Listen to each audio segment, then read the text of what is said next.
warahmatullahi wabarakatuh. Yang terhormat dosen mata kuliah Pancasila, Bapak Dr. Syafarudin SEMM beserta teman-teman yang berbahagia. Sebelumnya, perkenalkan nama saya Indiana dan rekan saya. Perkenalkan, nama saya Desi Septiana. Kami dari kelompok 11 mempresentasikan tentang Pancasila sebagai dasar pengembangan sistem politik. Materi pertama tentang definisi pengembangan sistem politik. Sistem politik Indonesia adalah sebuah sistem yang berlaku di Indonesia. Faktor yang mempunyai nilai abadi sebagai fondamen dan merupakan konsekuensi pendirian negara Indonesia seperti falsafah negara dan lain sebagainya. Dan banyak hal, walaupun bersifat dipertimbangkan pengaruhnya terhadap sistem politik Indonesia, walaupun dipergunakan pendekatan yang menyisihkan pengaruh falsafah sebagai hasil aktivitas merenung-renung. Kemudian dapat diuraikan lebih lanjut bahwa pada sistem politik Indonesia akan ditemui faktor lingkungan yang mempengaruhinya. Suatu sistem, termasuk sistem politik, harus secara terbuka pengaruh dari lingkungan. Artinya bahwa sistem politik Indonesia merupakan sistem politik yang dianut oleh Indonesia yang berdasarkan nilai budaya Indonesia yang bersifat turun-menurun dan juga bisa diadopsi dari nilai adat dan budaya asing yang positif bagi pembangun sistem politik Indonesia. Sedangkan sistem politik di Indonesia lebih menekankan bahwa sistem politik Indonesia ini adalah sistem politik yang dilaksanakan di Indonesia pada masa lalu, contohnya pada masa pemerintahan Orde Lama dan Orde Baru, dan bahkan zaman pra-kemerdekaan dari abad ke-16 Masehi. Materi yang kedua, perkembangan sistem politik Indonesia. Sistem politik Indonesia berdasarkan pada ketentuan-ketentuan dalam Undang-Undang 1945, sistem politik Indonesia mengalami banyak perubahan setelah ada amandemen terhadap UUD 1945. Perbandingan sistem politik Indonesia sebelum amandemen dan sesudah amandemen UUD 1945 adalah sebagai berikut. Sistem politik Indonesia sebelum amandemen Undang-Undang Dasar 1945, Indonesia adalah negara kesatuan yang berbentuk republik. Hal itu berarti bahwa kedaulatan berada di tangan rakyat dan sepenuhnya dijalankan oleh MPR. Indonesia menganut sistem pemerintahan. Undang-Undang 1945 adalah konstitusi negara Indonesia yang mengatur kedudukan presidensi, artinya presiden berkedudukan sebagai kepala negara dan tanggung jawab penyelenggara negara, kewenangan, tugas, dan hubungan antar lembaga-lembaga negara. UUD 1945 juga mengatur hak dan kewajiban warga negara. Lembaga legislatif terdiri atas MPR yang merupakan lembaga tertinggi negara, dan DPR, lembaga eksekutif terdiri atas presiden dan menjalankan tugasnya yang dibantu oleh seorang wakil presiden serta kabinet. Lembaga yudikatif menjalankan kekuasaan kehakiman yang dilakukan oleh MA sebagai lembaga kehakiman tertinggi bersama badan-badan kehakiman lain yang berada di bawahnya. Sistem politik Indonesia setelah amandemen Undang-Undang 1945. Pokok-pokok sistem politik di Indonesia setelah amandemen Undang-Undang 1945 adalah sebagai berikut. 1.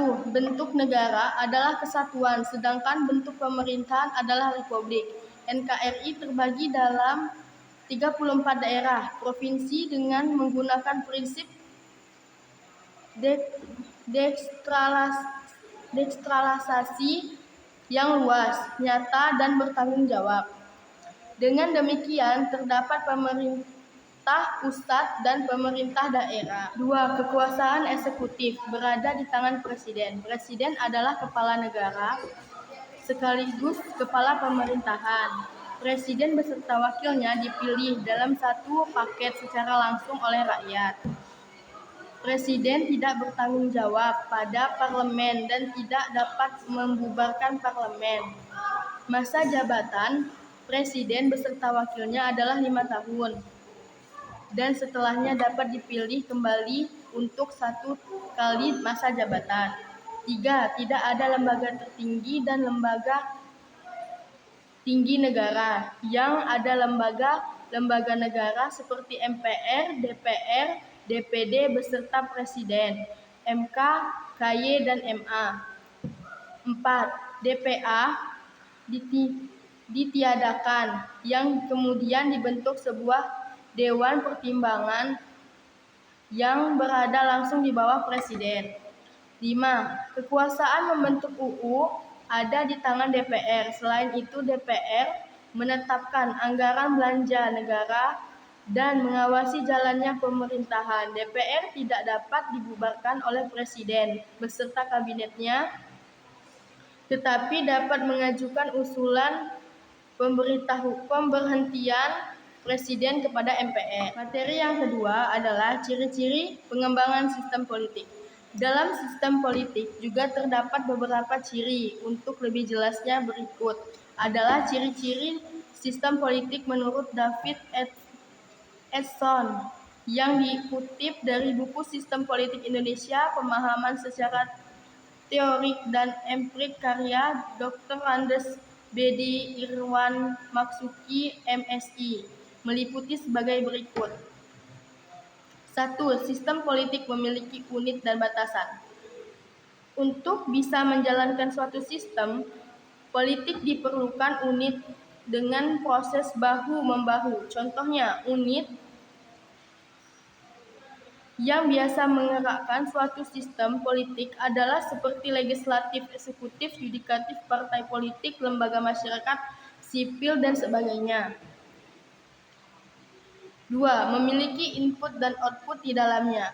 Dalam sistem politik juga terdapat input dan output di dalamnya. Input sendiri merupakan masukan dari masyarakat yang nantinya ditujukan pada sistem politik. Bentuk input dari masyarakat ini biasanya adalah beberapa dukungan dan tuntutan. Secara sederhana, dukungan biasanya diartikan sebagai sebuah usaha dari masyarakat untuk bisa mendukung suatu sistem politik.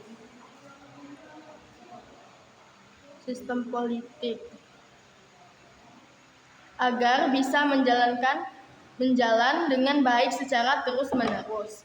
Sedangkan untuk output sendiri merupakan suatu hasil kerja dari sistem politik yang berasal dari input masyarakat atau dukungan manapun, tentunya di masyarakat. Output bisa dibedakan menjadi 2 di bagian, yaitu keputusan dan tindakan yang kebanyakan akan dilakukan oleh pemerintah. Keputusan tersebut yang juga merupakan implementasi dari setiap tuntutan dan dukungan yang ada. Sedangkan tindakan adalah penerapan yang dilakukan oleh pemerintah sesuai dengan hasil putusan yang dibuat. Materi ketiga 3.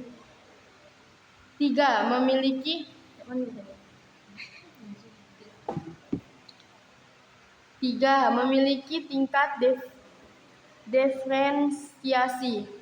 Ciri yang berikutnya dari sistem politik adalah adanya tingkat diferensiasi. Diferensiasi juga bisa disebut sebagai perbedaan, pemisah kerja.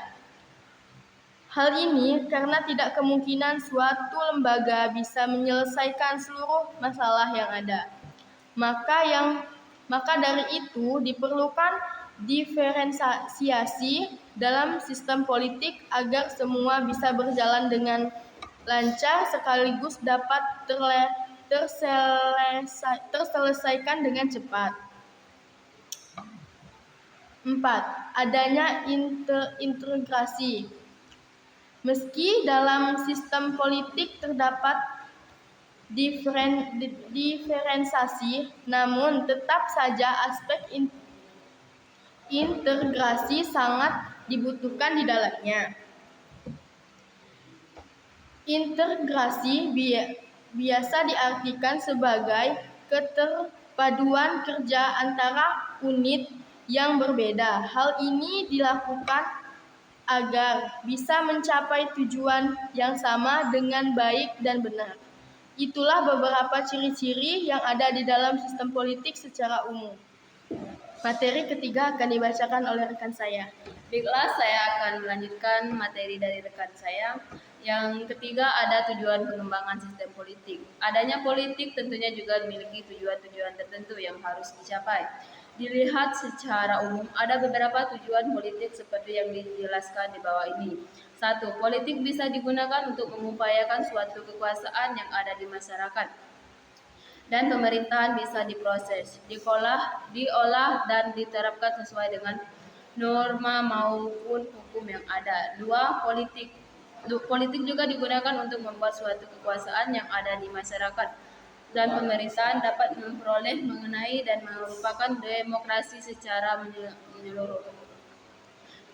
Yang ketiga, terakhir, politik bisa digunakan untuk menerapkan dan mengelola politik yang ada di masyarakat dan pemerintahan sesuai dengan kerangka guna mempertahankan prinsip negara.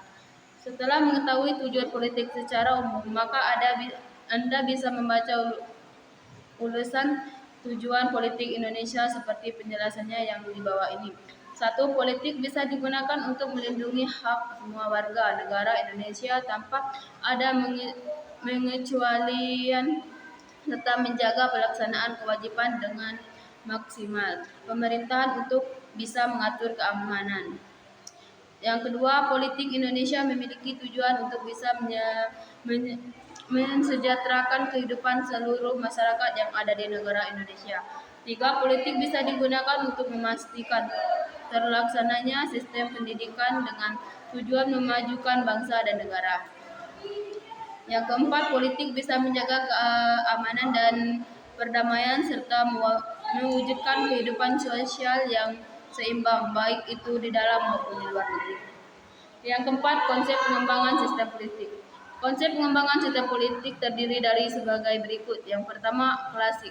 Pada pandangan klasik atau Aristoteles mengumumkan bahwa semestinya politik digunakan masyarakat untuk mencapai suatu kebaikan bersama yang dianggap memiliki nilai moral yang lebih tinggi daripada kepentingan jabatan. Kepentingan umum sering diartikan sebagai tujuan-tujuan moral atau nilai-nilai ideal yang bersifat abstrak seperti keadilan, kesejahteraan, kebenaran dan kejujuran untuk mencapai tujuan kebahagiaan baik di dunia maupun di akhirat. Pandangan klasik dikabarkan sering banyaknya penafsiran tentang kepentingan umum itu sendiri. Kepentingan umum dapat diartikan pula sebagai general will of atau kepentingan mayoritas. 2. Kelembagaan. Menurut Weber, politik adalah segala sesuatu yang berkaitan dengan penyelenggaraan negara. Weber memiliki negara dari sudut pandang yuridis formal yang statis. Negara tidak memiliki hak memonopoli kekuasaan fisik yang utama. Namun konsep ini hanya berlaku bagi negara modern, yaitu negara yang sudah ada diferensiasi dan spesialisasi peranan negara yang memiliki batas wilayah yang pasti dan dudukannya tidak modern. 3. Kekuasaan. Kekuasaan merupakan politik adalah kegiatan mencari dan mempertahankan jabatan atau menentang pelaksanaan jabatan. Jabatan kekuasaan sendiri adalah kemampuan seseorang untuk mendapatkan penilaian dari orang lain, baik pikiran maupun perbuatan, agar orang tersebut berpikir dan bertindak sesuai dengan orang yang ditokohkan. Salah satu konsep dalam ilmu politik, konsep ideologi, legitimasi, dan konflik. 4. Fungsionalisme. David berpendapat bahwa politik adalah alokasi nilai-nilai secara otoritatif berdasarkan kewenangan dan tidak mengikat suatu masyarakat. Sedangkan menurut Horlin Laswell, politik merupakan what goes when how. Nilai dapat diketahui bahwa politik sebagai perumusan dan pelaksanaan kebijakan umum. 5. Konflik. Pandangan konflik mendeskripsikan bahwa politik merupakan kegiatan untuk memperjuangkan perumusan dan kebijaksanaan umum dalam rangka usaha untuk tujuan mendapatkan dan mempertahankan nilai kebaikan.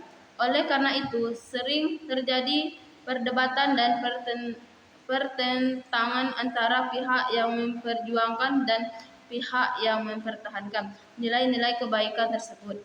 Kelemahan konsep ini adalah tidak semua konflik berdefinisi politik positif. Baiklah, kesimpulan dari presentasi kami hari ini, sistem politik Indonesia diartikan sebagai kumpulan atau keseluruhan bagian berbagai kegiatan dalam negara Indonesia yang berkaitan dengan kepentingan umum, termasuk proses penentuan tujuan, upaya-upaya mewujudkan tujuan, pengembangan keputusan, seleksi, dan penyusutan skala prioritasnya. Oleh karena itu, nilai-nilai Pancasila harus dijiwai setiap keputusan dalam menjalankan roda pemerintahan negara Indonesia. Setiap kebijakan pemerintahan akan dikontrol langsung oleh rakyat melalui perwakilan di DPR dan MPR. Sekian dari kami. Wassalamualaikum warahmatullahi wabarakatuh.